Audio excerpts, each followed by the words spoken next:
ask for a few minutes of your time for today. Patrice. Thank you, ma'am. Hello, everyone. So I have asked to speak to you all in regards to the petition. Just a second, please. We have one more speaker here who would like your attention. Please, just for a few more minutes. Thank you. Sorry, ladies. So I have asked to address the body in regards to the petition that has been going around in the county to replace the sole form of commission to a multi-board of commissioners. I've been allotted a few moments of your time, and I'll try to keep it brief and succinct. In the state of Georgia, there are 5 forms of county governance. The one that we currently have is a sole commissioner. The one that the petition is referenced to is for a commission manager setup. So I thought it would be important to kind of touch on some of the things that were brought up in the paper the last 2 weeks, and maybe I can field questions if you'd like. So some of the main points for the reason of the petition is to make the county have a wider voices from all across the county. This will help with policy making and decisions as it pertains to county matters. And I think as conservatives, we can all agree that the time of unlimited term is a thing of the past. It's something that we need to address moving forward, not only on the federal level, but also on the local level. So term limits is something that is going to be a discussion under the petition as well. And of course, voter integrity is also an issue that is something as conservatives we should have a very high sense of concern about. With regards to finances, actually, hold on, let me just back up. I have to refer to my notes. So what a 5-panel board of commissioners would look like is they would be elected throughout the county from their respective districts. The board members that were elected would select a chair, and the board members would communicate with their respective districts, the people in their area. For example, I live in Allentown. They would conduct public forums, oversee issues like the comprehensive planning for the county. And I'm not sure if a lot of you are aware, but there is a comprehensive plan in place for this county. So it's something that we should be involved in as the people moving forward. They will not, as the commissioners, provide sole oversight for county operations.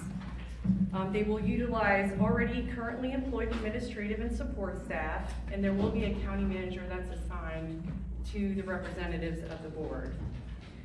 The Union County Tea Party is currently going around the county and collecting signatures, and I think it's an important issue that we know that as of right now, they have collected more signatures than GOP members. So this is one of the reasons why I wanted to bring it to the GOP body and discuss it amongst you all as well. With regards to finances, which I think is very important as fiscally sound conservatives. The way that we have a structure now, we have a sole commissioner who makes in excess of $115,000 a year. That's plus benefits and fringe benefits as well. And our current county manager makes in excess of $110,000 a year. So these commissioners that will be elected by the people will be part-time. And it will be written in the legislative efforts of the county of what their salaries will be. We will ask that they will have no benefits, and some of the guidelines will be that they will not be able to make in excess of what the current sole commissioner makes now. So not only is it fiscally responsible, but it also allows the county to have more of an input on county governance. And I believe that's all I have to say right now. Does anyone have any questions? Yes, ma'am. If we could manage to do a multi-commissioner board, would they all have the same salary? Yes, I believe that the chairman would be allotted a larger, slightly, but in total, it would be written in the legislative effort that they would not be able to exceed a certain amount. Because it's almost a voluntary thing. Yeah, it should be. I mean, if you look at the principles of the founding fathers, I mean, governance was not meant to be, profitable or exorbitant. And I think that kind of leads into the issue of term limits. I mean, look no further than our upper administration at the federal level. I mean, and no offense to Mr. Paris, who we appreciate coming here, but he's been in office for 22 years. Right. Yes. I guess the question I have is when you set up a salary structure like that, and I've had to hire people in this environment, you're not gonna get talent generally when you have the price down that low. And I'm just kind of wondering, what the thought process is there. Because, I think we need to make sure we've got quality in that, and quality isn't necessarily cheap. And I appreciate that, but I think the tone of our culture right now with the way things are going politically, people are motivated and they want to be involved, and these are part-time positions. So, I mean, honestly, there are people that are not being tapped appropriately who can be motivated and vetted and cultivated to be great leaders in the county. And honestly, I don't think people should be motivated financially to be in public governance. And it's not just, it's also an election, it's not a hiring process. Yes. The interview goes through the election process, the candidates have to run, they have to have their campaigns, and they'll have to be publicly vetted like every other candidate. So what about the counties that have 5 commissioners now? So we lived in a county, right down Blood Mountain, 5 commissioners. It started very similar, and Forsyth County is a mess, is a nightmare. So it all starts with a very good premise. So how is there going to be control over 5 people who will be? Foreign voter gets called. It doesn't work that way. Hey, we've got people that are just interrupting, we need to keep it, we're one at a time talks, My please. question is, coming from a county of 30 years that started exactly rural, like Union County, and over time, realtors, developers, people with money come in, and it becomes a really hard process at 5 years. And if you go down there now, you'll see all the developers of multifamilies. They went from 7 schools, when Rich and I moved there, we built 20 schools to handle the growth from the 5 commissioners. White County just approved bringing 400 up through White County. So that's what the commissioners did. They didn't always have a large board. People who grew up in these communities that were rural, and we love them. You get busy, people get busy. You take your eye off the ball, and I know you're saying it won't happen, but show me a county that went from 1 to 3 successfully, and then maybe we could talk about 5.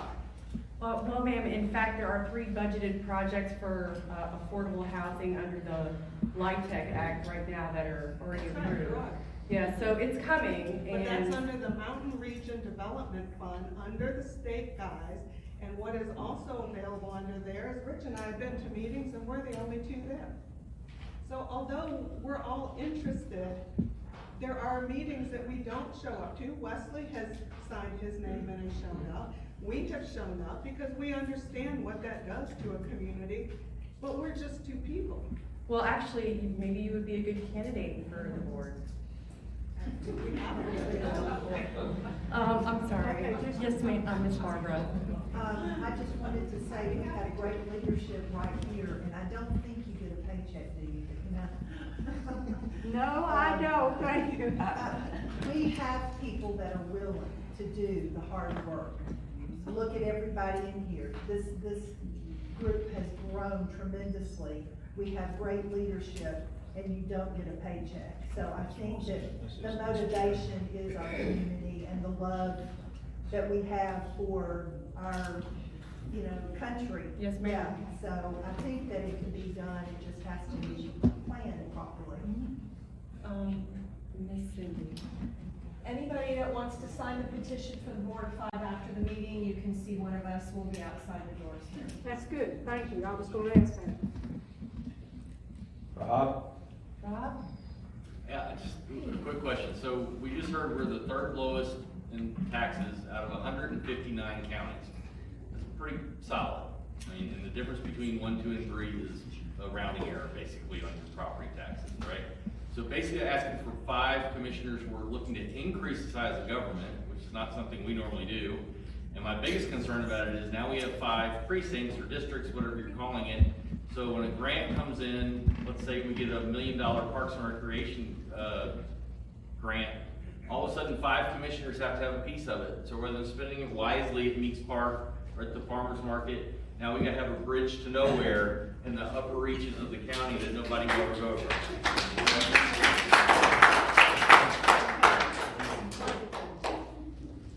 Mr. Well, it's Jones. not an expansion, it's decentralization. When we went from a king to a republic, it wasn't an expansion, it's decentralization.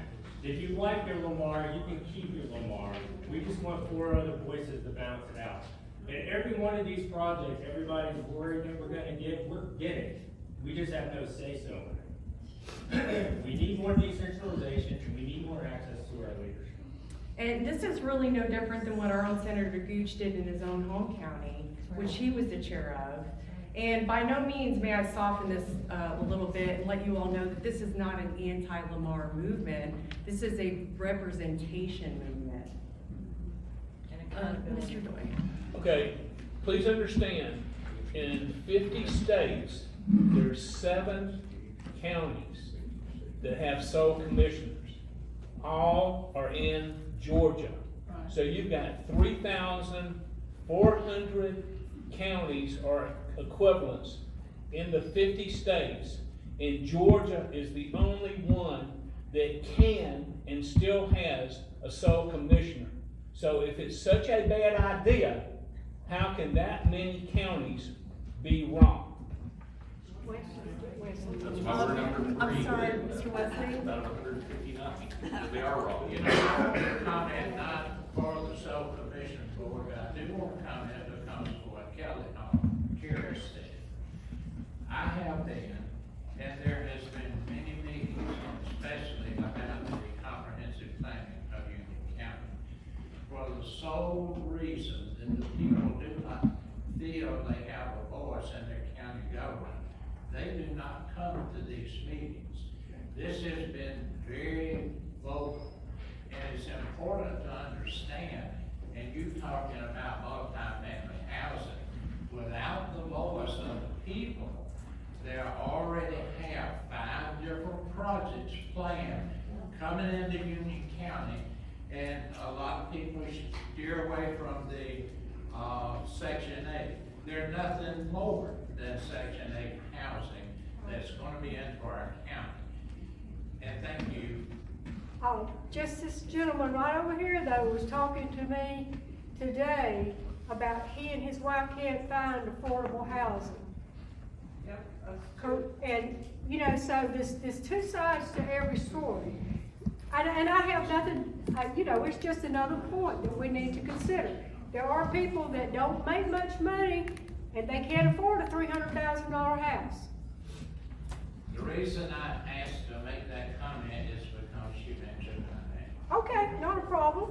And I think these are all discussions that our county really needs to focus on. This is a big year, like the GOP has mentioned. I mean, literally our country is at stake. And, you know, people want to sit back, Netflix, and chill, but, I mean, we need to get active, we need to get our boots on the ground, and we need to focus on our county. Because all of it's coming, and we need to take accountability for the governance of our own county, and that means we have to get involved. Pam. One of the things that I find most appealing about what is being proposed is the fact that, and correct me if I'm wrong, but that all decisions being made now would then have to be made in a public meeting rather than made in private, where they just tell us what happened. And I find that really important now. But also, and is that correct? What I'm saying, that all decisions would then have to be in a public meeting where we, the people, can hear and give input, which is not at all happening now.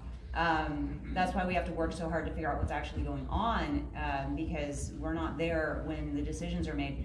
But also, can you briefly explain the difference when people say why 5 instead of 3?